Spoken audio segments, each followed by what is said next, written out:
Mandy Saligari, a Harley Street addiction therapist, says she's inundated with families worried that their children are addicted to their smartphones.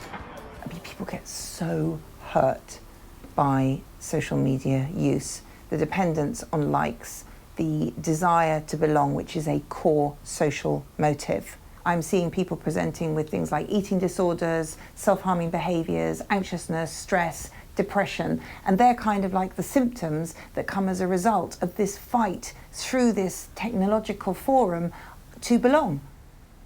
He's always had a fantastic smile. He had so much to live for. He was really funny. He was really bright.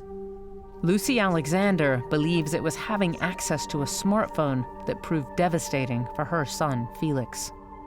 I remember my brother saying, just in the last year, the smile was there, but the light had gone out in his eyes a little bit.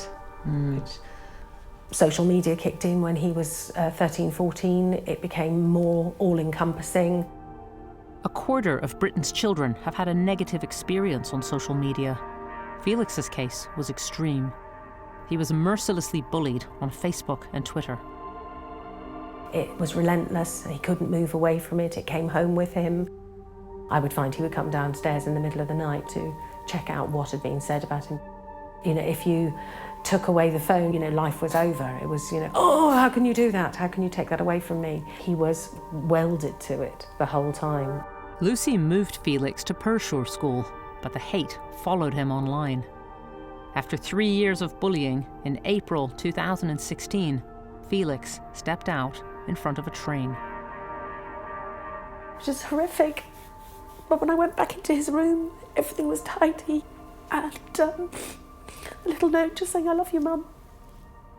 This is a difficult question to ask, but do you think he would have taken his own life if he hadn't had social media, a phone? No, I don't think it would have been as overwhelming. He never got away from it, ever, ever, ever. Do you think Felix was actually addicted, or do you think that's too strong a word? No, I think it's an accurate presentation of not only Felix, but most of his age group. Young people now, their social media and their phones are their lives. The government is now considering legislation that would limit how much time children can spend on social media. But that may be years away and hard to enforce. I noticed a real difference in the way Felix and his age group communicated. Life has begun to be played out like a video game with little human contact.